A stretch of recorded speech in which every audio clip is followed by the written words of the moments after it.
Avez-vous déjà voulu comprendre comment les VPN peuvent sécuriser et optimiser les réseaux de votre entreprise? Dans ce cours de formation, nous allons parler des VPN gérés par les fournisseurs de réseaux et ceux gérés directement par les entreprises.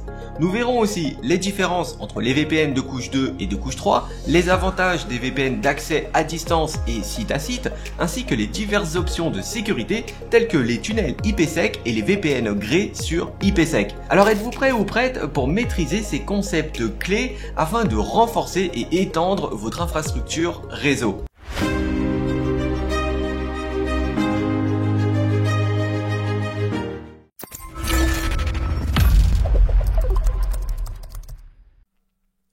Les VPN qui sont gérés par un fournisseur de services Internet peuvent offrir soit une connectivité de couche 2 ou bien une connectivité de couche 3.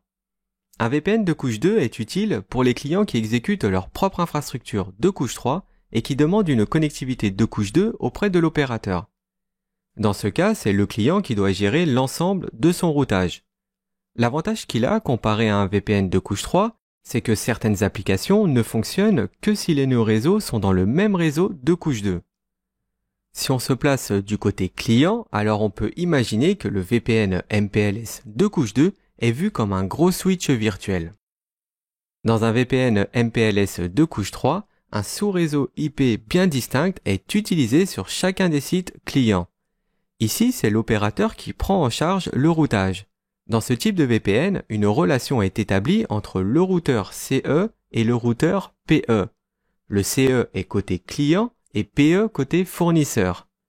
Si on se place du côté client, alors on peut imaginer que le VPN MPLS de couche 3 est vu comme un grand routeur virtuel.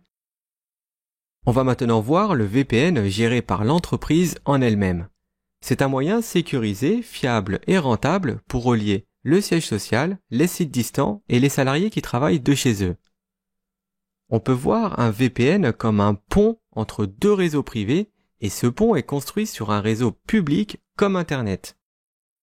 Comme on peut le voir sur la représentation du VPN géré par l'entreprise, il permet au périphérique du siège social à droite d'envoyer et de recevoir des données avec ses succursales à gauche comme si elles étaient directement connectées. Le VPN est un réseau privé virtuel construit dans une infrastructure de réseau public comme Internet. Il offre une alternative peu coûteuse aux connexions WAN privées. Il est très utile dans les entreprises où les salariés sont très mobiles et qu'ils veulent se connecter au réseau de l'entreprise de n'importe où. Il existe deux types de réseaux VPN. Le VPN site à site et le VPN d'accès à distance. Un VPN de site à site est une simple extension d'un réseau WAN. Les utilisateurs envoient et reçoivent du trafic à travers un équipement VPN qui est responsable d'encapsuler et de chiffrer le trafic pour l'envoyer par un tunnel VPN sur Internet vers un autre site VPN. Et le VPN d'accès à distance est plutôt utilisé pour les personnes qui travaillent de chez eux. En général, ils utilisent un client VPN comme le logiciel Cisco AnyConnect. Nous allons maintenant détailler les avantages du VPN. Tout d'abord, il est très économique, car il permet aux entreprises d'utiliser Internet pour connecter des sites et utilisateurs distants à l'entreprise principale. Ça évite d'utiliser des liens WAN dédiés qui coûtent beaucoup plus cher. Un autre avantage est son extensibilité.